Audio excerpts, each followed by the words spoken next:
Xi Jinping a choisi la politique de la chaise vide. Le président de la Chine sera le grand absent du sommet du G20 samedi et dimanche à New Delhi, la capitale de l'Inde. Une absence qui met en lumière les tensions entre les deux géants asiatiques. Avec nous pour en parler, Olivier Blarel, bonsoir. Vous êtes chercheur, spécialiste de l'Asie du Sud et de l'Indo-Pacifique. Avec nous également en direct, Jean-Joseph Boileau, merci d'être avec nous. Vous êtes conseiller associé à l'IRIS pour les grands pays émergents. L'IRIS, l'Institut des relations internationales et stratégiques. Olivier Blarel, Xi Jinping ne fera donc pas le déplacement à New Delhi. C'est son Premier ministre Li Keqiang qui sera dépêché pour lui. Pourquoi cette absence du président chinois? Il y a plusieurs raisons qui sont ou bien d'internes au pays, à la Chine, étant donné qu'il fait face à des vents contraires, l'économie ne va pas très bien. Mais il est plus probable que ce soit des questions internationales, notamment et possiblement les tensions qui enveniment les relations entre l'Inde et la Chine, mais aussi peut-être le fait d'être dans la même salle et d'avoir rencontré le président Biden, ou bien peut-être que c'est tout simplement la volonté de manière coordonnée avec le président Poutine de ne pas y aller.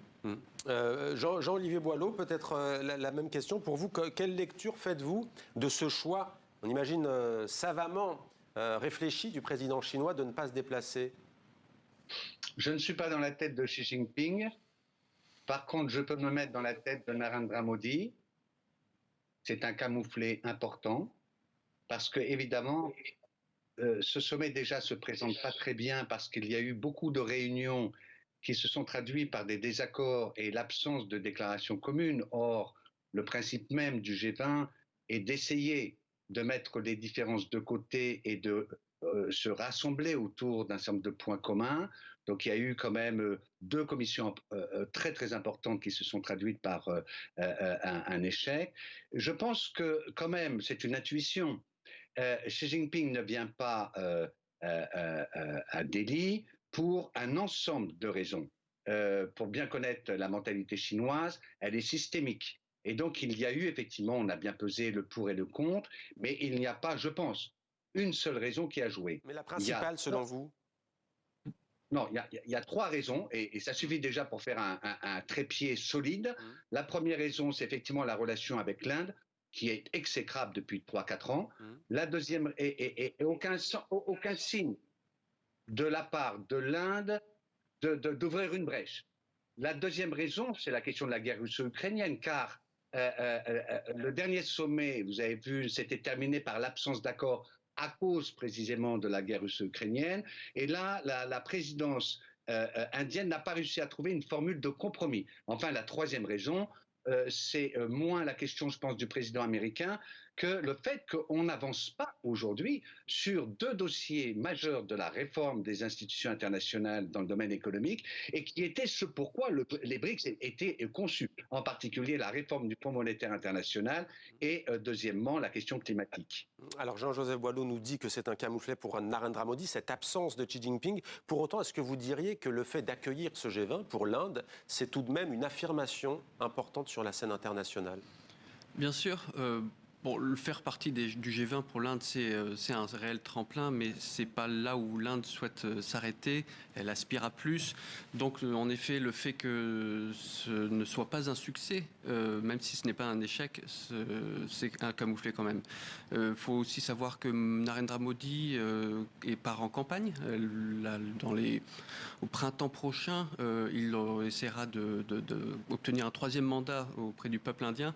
Et bien sûr, le fait de s'exposer avec les leaders mondiaux est une forme de lancement d'une campagne à l'international, surtout que le principal opposant, Rahul Gandhi, est actuellement en Europe, notamment en France. Vous dites l'Inde qui ne compte pas s'arrêter au simple stade du G20. C'est vrai que l'Inde s'est posée sur la Lune, puissance spatiale, c'est pas nouveau, plus peuplée que la Chine aussi désormais. Oui, bon après, on pourra difficilement comparer ces deux pays. L'Inde a, je dirais, même pas le quart de l'économie chinoise. Son budget de défense est 3 fois plus faible. Toutes choses restant à leur place, en effet, l'Inde essaie de concurrencer, mais ne pourra jamais vraiment valoir Et c'est pour ça que l'Inde se tourne d'ailleurs vers l'Occident dans sa rivalité avec la Chine. On n'a pas évoqué d'ailleurs il y a quelques jours des essais de grande envergure, essais militaires à la frontière entre les deux pays, l'essai de l'armée indienne. Est-ce que ça a pu peser dans la balance de la décision de Xi Jinping? On a vu notamment ces images il y a quelques mois de soldats, je crois que ce n'était pas la première fois, qui se battaient quasiment à bout portant, à main nue, à coups de bâton. Ces escarmouches frontalières ou exercices sont réguliers. Je ne pense pas que cela ait pu avoir une incidence diplomatique aussi importante. Mais est-ce que ça peut dégénérer? On n'est jamais à l'abri de cela. Ça a été le cas en 2020, lorsqu'il y a eu 20 morts du côté indien et 4 ou 5 morts du côté chinois, revendiqués. C'est toujours, on n'est jamais à l'abri de cela. Néanmoins... Oui, ils se battent pourquoi d'ailleurs dans cette région? Pour un différent territorial? Un différent territorial, une frontière qui n'a pas été très bien démarquée, qui fait 4000 km, c'est la distance entre Paris et Dakar. Donc Où ça exactement? Dans les Himalayas. Ouais. Donc en fait, très difficile, très peu peuplé. Très honnêtement, c'est plus une image. Une suprématie régionale. Exactement, qui se joue là. Jean-Joseph Boileau, c'est vrai que sur l'économie, on ne peut pas tout à fait encore mettre sur un même pied d'égalité la Chine et l'Inde. Tout de même, le Fonds monétaire international prévoit que cette année, la Chine aura contribué à 35% à la croissance mondiale. L'Inde, c'est quand même 15%. À titre de comparaison, c'est plus que les Amériques Nord et Sud réunies, 14%. Oui, c'est indéniablement devenu un enjeu d'ailleurs tout le monde essaye d'attirer l'Inde, à la fois pour des raisons géopolitiques face à la Chine, essayer de la tirer vers une sorte de club anti-chinois, et ce que dit Nicolas Blarel va tout à fait dans ce sens-là. Il y a depuis quand même l'indépendance, une sorte de statut quo sur les frontières qui n'est pas réglé, et c'est pas des petits pays, c'est un État entier de l'Arunachal Pradesh, si j'ai bon souvenir, qui est pas grand comme la France, mais pas loin.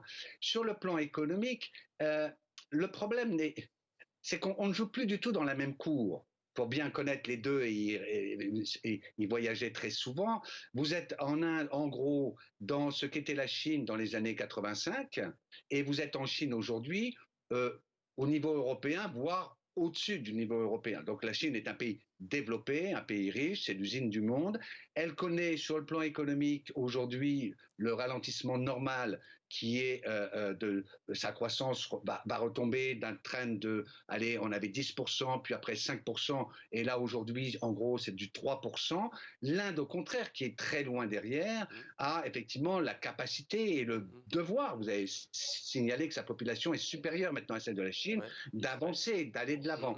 Et donc, la contribution à la croissance mondiale fait que l'Inde se situe maintenant à ce qu'était la Chine en 92. 10% de contribution au PIB mondial. Il y a quand même encore 25 ans d'écart. Ouais, Jean-Joseph Boileau, juste un mot quand même sur les deux régimes politiques. On a d'un côté l'Inde, qualifiée de plus grande démocratie du monde, mais qui se trouve depuis maintenant 2 mandats avec un extrémiste nationaliste hindou, Narendra Modi. De l'autre côté, un régime communiste autoritaire, certains disent totalitaire. Qu'est-ce que vous pouvez nous dire au sujet des systèmes politiques en cours dans ces deux grandes puissances? C'est une question absolument essentielle, parce qu'on a l'impression depuis quelque temps que l'on nous demande de choisir entre l'Inde et la Chine.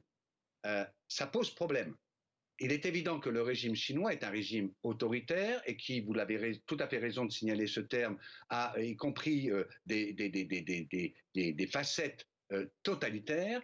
Le problème de l'Inde, c'est que c'est un pays qui devient néofasciste. Et la façon dont le sommet s'est préparé, où là, Narendra Modi et surtout les nationalistes hindouistes qui sont derrière ont sans arrêt tiré la couverture à eux, utilisant des symboles de l'hindouisme. Là, vous avez vu que ça fait le buzz, mais c'est tout à fait juste que là, Narendra Modi est présenté comme le Premier ministre de Bharat.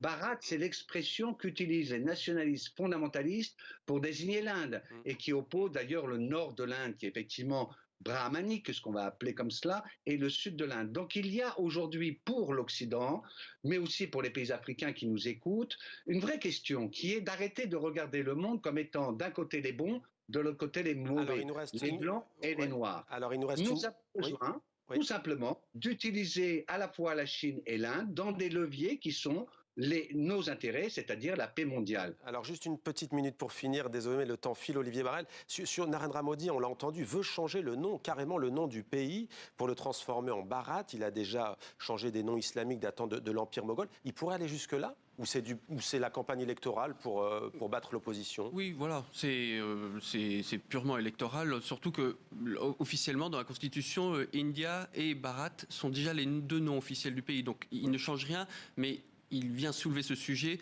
parce que l'opposition qui vient de se réunir, qui va peut-être montrer un front uni, a choisi comme nom en acronyme India. Donc c'est un contre-pied parfait. Et donc, en fait, c'est le lancement de la campagne électorale en Inde. Merci beaucoup. Et bien, on suivra peut-être tout cela avec vous une prochaine fois. Merci Olivier Barrel et merci à vous, Jean-Joseph Boileau, d'avoir répondu à nos questions, de nous avoir donné des clés de réflexion donc sur ces deux grands géants asiatiques qui se disputent la suprématie régionale et peut-être, pourquoi pas, du monde.